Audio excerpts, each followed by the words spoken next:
Prazer, eu sou o Luca Leal e você está no meu canal. E no vídeo de hoje eu trouxe um formato um tanto quanto diferente pra gente falar sobre Não Olhe Para Cima. Can you see it? I can't! My head is in a bag! Uma dupla de pesquisadores descobrem a existência de um meteoro que em 6 meses cairá sobre a Terra, destruindo por completo o planeta. Nesse período, eles precisam alertar as autoridades e também a população, por meio da imprensa. O longa é dirigido por Adam McKay, que é um diretor que eu gosto. Ele vem, por exemplo, de A Grande Aposta e Vice. E dentre esses 3 últimos trabalhos dele, o Não Olhe Para Cima é o que eu menos goste. Por mais que as discussões apresentadas ali nele sejam talvez as mais importantes de se discutir nos dias de hoje. E até por isso eu decidi fazer esse vídeo em um formato diferente. Ao invés de ser só eu aqui falando minhas opiniões sobre o filme, os problemas que eu vejo na sua estrutura, algumas coisas sobre o humor do filme, eu preferi chamar convidados. Os 2 faladores, que estão sempre lá no canal deles, trazendo algumas polêmicas, alguns assuntos do momento, pra gente tratar dos temas do filme. A gente vai falar sobre como várias coisas que tem ali refletem na nossa realidade, como vários daqueles personagens são figurinhas que a gente conhece aqui na política brasileira ou na política mundial. Então vai ser um bate-papo bem interessante. É um vídeo mais longo do que o que vocês estão acostumados aqui no canal, mas assistam que vale muito a pena. Editor, taca o papo aí. E aí hoje vamos estar aqui para falar desse filme polêmico, que assim, eu curti um pouco menos que vocês, eu já sei disso, vocês gostaram mais. Eu trouxe vocês justamente para ter esse ponto de vista diferente. E para começar, eu gostaria de falar da seguinte coisa, fazer a seguinte pergunta, a seguinte provocação. O filme foi pensado originalmente para ser uma crítica ao negacionismo, ao aquecimento global, questão ambiental e tudo mais, só que acabou caindo nesse contexto da pandemia. Quais as principais semelhanças que vocês viram assim com o nosso mundo? Eu acho que tem tanto a questão do meio ambiente, quanto a questão que o filme trata, quanto a questão da realidade, tem em comum a questão do negacionismo. Assim. O negacionismo ele está presente nas mais variadas questões. Então, o filme queria falar sobre a questão ambiental, mas como é uma questão negacionista, serve também para a associação que a galera fez, que era a questão da vacinação hoje em dia. Né? O que no filme ficou mais evidente a questão do meteoro em si, né? Não olhe para cima, não olhe para cima, que é um exemplo bobo, né? Assim, tipo, se o cara olhar, ele vai ver o bendito do meteoro lá, tá tudo mostrando. Mas que acontece muito com a gente aqui na nossa sociedade. Até hoje a gente tem gente que não quer tomar vacina. Eu acho que no Brasil a gente tem uma situação um pouco melhor, porque a gente culturalmente é acostumado a se vacinar. Com certeza. Mas a gente fica observando a situação em outros países, por exemplo. Nos Estados Unidos tem uma determinada parcela da população que não se vacina e eles não conseguem diminuir essa taxa de pessoas não vacinadas. Proporcionalmente, né, em termos de porcentagem, a gente já conseguiu passar, né, essa barreira que eles encontram e aqui a gente viu o que foi. A gente tem a vantagem aqui no Brasil que os nossos negacionistas tomam a vacina, né? Eles falam para não tomar, mas eles tomam a vacina para ir protestar, mas tomam. O que eu acho assim, importante é que o negacionismo ele é parecido, é como se ele tivesse uma receita de bolo, né? Onde ele vai ter ideias conspiracionistas, negação da ciência, diminuição da capacidade crítica do raciocínio, né? E o foco num determinado tipo de pensamento sem a possibilidade de abertura para outro. E aí, quando você tem uma receita dessa, você encaixa muita coisa aí dentro, né? Você consegue colocar muita coisa aí dentro. Então, por isso que eu acho que, embora não fosse o pensamento dos produtores na época, acho que calhou bem, acho que, infelizmente, né, ou não, e, ao mesmo tempo, é tão louco que muitos negacionistas viram no filme exatamente uma confirmação da crença deles. Nossa, até porque é muito doido e bizarro nisso também do negacionista, dele também tá conseguindo distorcer uma série de discursos para encaixar dentro do discurso dele. Por mais distorto que fique, mas que se cabe para ele, tá valendo. E uma coisa interessante que esse filme também gerou foram as comparações diretas, assim, de personagens, né? Tipo assim, essa presidente é muito igual ao Trump, ou é muito igual ao Bolsonaro, aqui no nosso caso. O Carluxo ali com o personagem do Jonah Hill. A gente começou a traçar esses vários paralelos, essas várias coisas, inclusive de acontecimentos, né? Como teve a Natália Pasternak, que ficou revoltada num programa de TV, e a gente tem a Jennifer Lawrence aqui também revoltada. É um filme que gerou muito disso.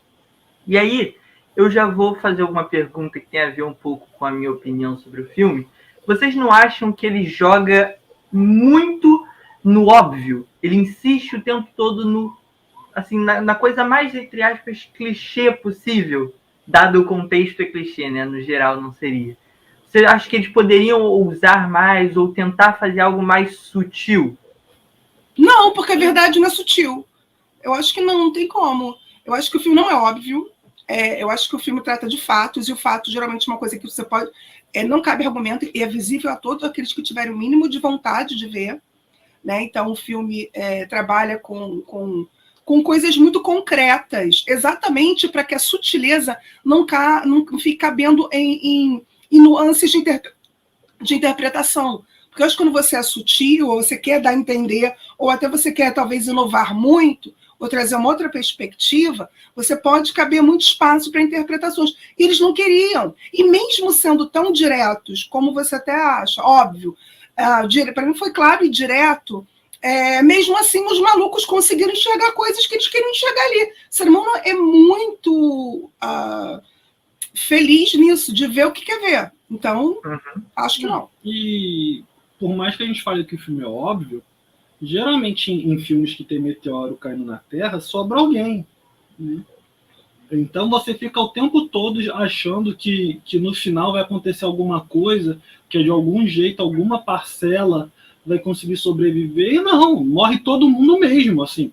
Só não morre quem tinha dinheiro porque conseguiu mudar de planeta, e assim mesmo são atacados quando chegam no outro planeta. Sim. Né? Então, assim, eu concordo muito com isso que a Ana falou, de que assim, ele é óbvio, porque para a gente a verdade é óbvia, né? Para outras pessoas não é, tanto é que, como ela mesmo falou, você vai ter pessoas que vão falando, gente, eu me identifico muito com isso, que eu estou tentando mostrar para todo mundo esse sistema que a gente vive, que quer enganar a gente o tempo todo, é tão óbvio, ninguém percebe. Então, se eles fossem sutis, né, ia dar mais brecha ainda para a galera ficar criando teorias, para a galera ficar elucubrando, e não é algo que eles queriam. Né? E aí, se você parar para pensar, dentro da proposta inicial, eles não são tão óbvios. Porque se eles estão falando sobre questão climática, não ficou óbvio para todo mundo. Tanto que quando aparece, né, que o mundo vai acabar realmente com o meteoro atacando, que eles começam a mostrar os animais, que eles começam a mostrar a planta, essas coisas, fica um pouco deslocado do filme. Porque talvez se a gente não tivesse dentro do contexto que a gente estava vivendo no momento, não ficasse tanto. Mas naquele momento fica um pouco deslocado, porque em nenhum momento eles falam da natureza em si. Eles falam assim, o planeta vai acabar. Então eles estão trabalhando com uma alegoria ali pro que eles querem. Até porque assim, o que o mundo, eu não lembro agora se estou falando besteira, mas o que o mundo fez exatamente não fez com a atração do meteoro. É um acaso infeliz. Sim. Então não foi exatamente uma reação da natureza à ação do homem. Então isso, e fazer essa associação que o filme é sobre eventos climáticos, eu acho que causa uma estranheza até uma distância muito grande. Porque não foi a gente estar com um efeito estufa ou com problemas climáticos que o meteoro veio cair aqui. Foi, sei lá, desejo de Deus, não sei o que, acaso, chame como você quiser. Mas, e aí por isso eu acho que acaba causando essa desassociação. E muito mais, e aí nesse ponto eu acho que é até metafórico, a ideia de que há uma destruição do planeta a partir de uma coisa que a gente não controla, externa, né? E a falta de você compreender e agir sobre isso faz com que todo mundo morra.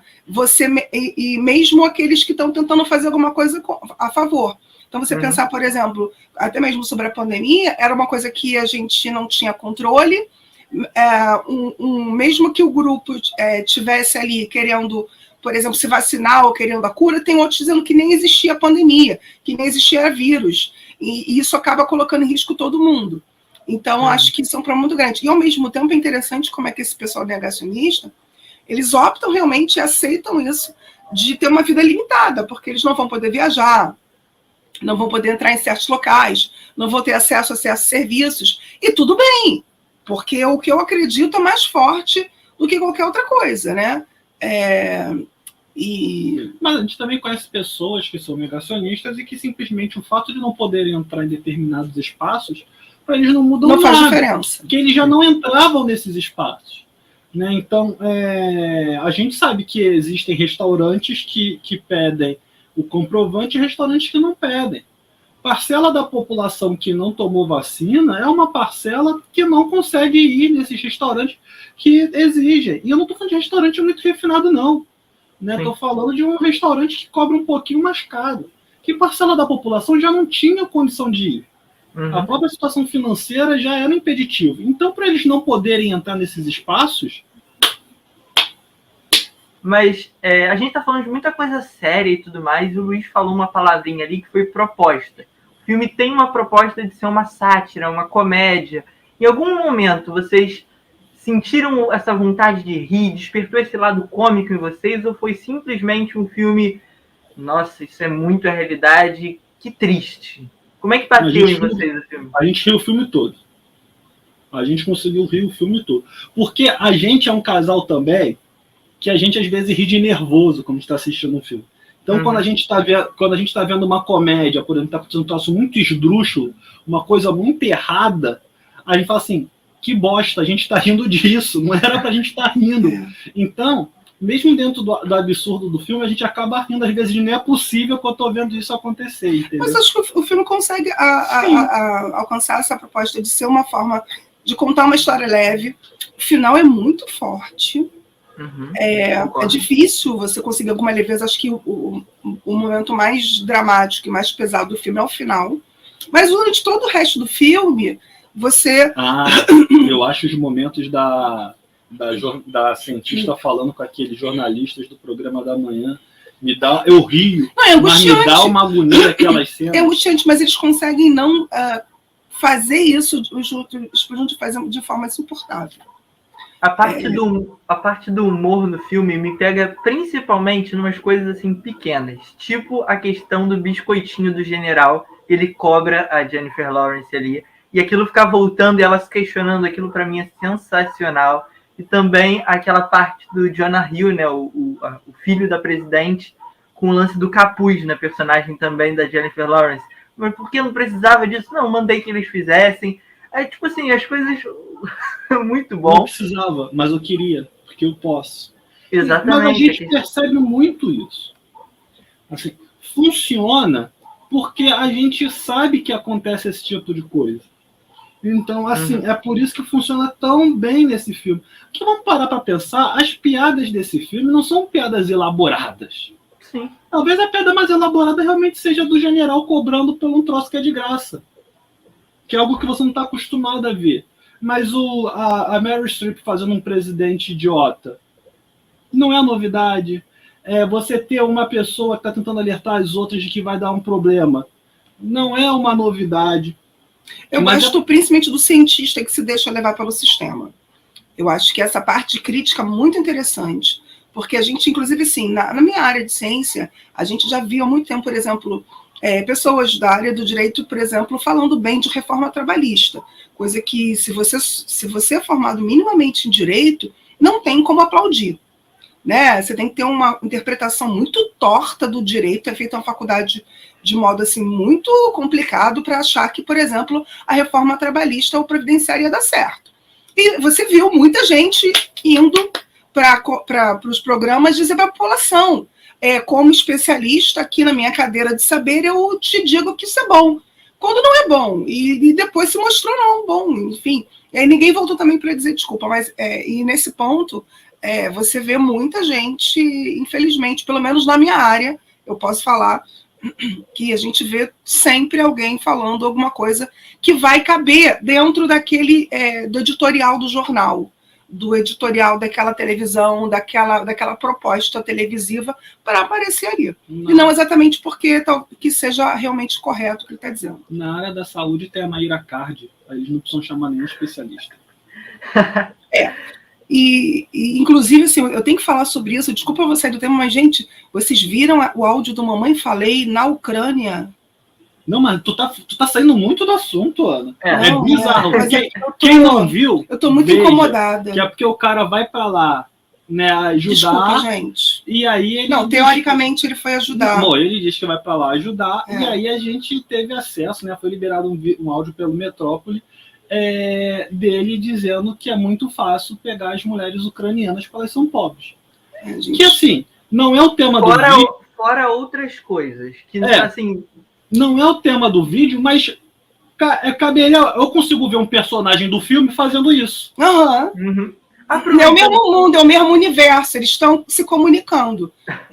Aproveitando esse gancho do personagem, a Ana já deu ali um indício dela, mas para a gente já concluir assim, qual personagem chamou mais a atenção de vocês? Aí pode ser por se aproximar de alguma figura, ou porque você realmente se identificou. Qual personagem e qual momento do filme mais te marcou? Tem um momento do filme que me marca que não aconteceu comigo, né? Não tem nenhum valor afetivo, mas é quando a Jennifer Lawrence chega na casa dos pais e os pais não deixam ela entrar.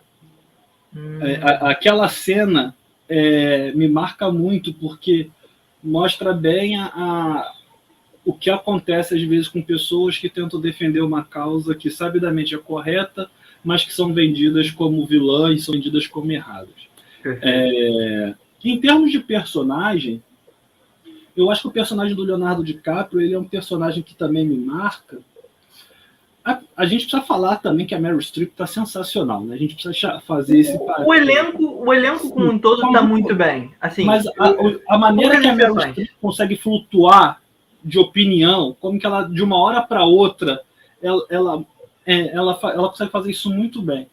Mas eu acho que o personagem do Leonardo DiCaprio, ele chama a atenção também, porque eu acho que os dois, não só o Leonardo DiCaprio, mas a Jennifer Lawrence, eles retratam, apesar de não ser a intenção do filme, um problema que às vezes a comunidade científica tem de se comunicar com a população. Perfeito. Então, eu lembro muito da época que eu fazia a faculdade, que já se debatia isso, já se falava isso, de que a faculdade, os pensadores não podem ficar em suas torres de marfim. É a expressão que a galera gosta de usar e devem usar até hoje. Sim, eu vi recentemente essa expressão sendo usada pelo Sacani, que é um pesquisador, tem um podcast sobre ciência e tudo mais.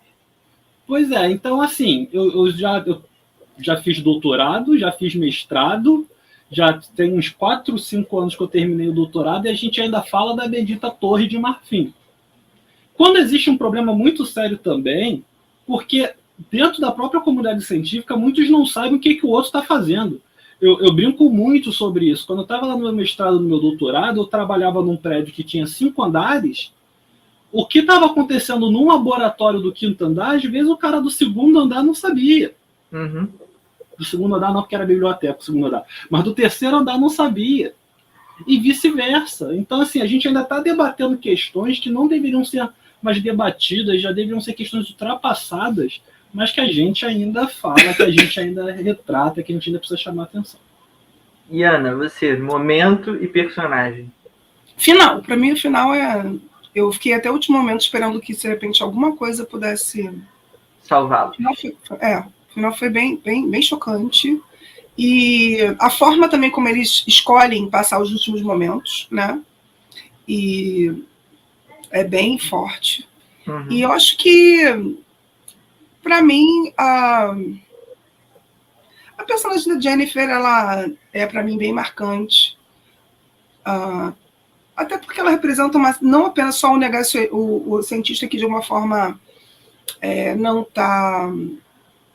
sabendo se comunicar, embora esteja coberto de razão. Talvez ela não tenha encontrado a melhor forma, até porque, às vezes, é muito frustrante você tentar se fazer entender. Até porque muitas vezes as pessoas fazem questão de não te entender, mas também pelo fato dela ser mulher. E, por incrível que pareça, isso faz diferença. Talvez se fosse um homem desde o início dando a notícia, talvez ela fosse abordada e recebida de outra forma. Porque, inclusive, assim, eu particularmente já vivi vários episódios na minha profissão de não ser levado a sério, de não ser acreditado, porque eu sou mulher, né? Então, isso faz parte. Então, isso, de alguma forma, me fez me identificar mais com ela.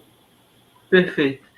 Então, assim, galera, antes de mais nada, agradecer a presença de vocês aqui para botar o ponto de vista de vocês, falar um pouquinho sobre o filme e para a gente finalizar o vídeo, pedir para vocês fazerem o jabá, né? Recomendarem o próprio canal de vocês.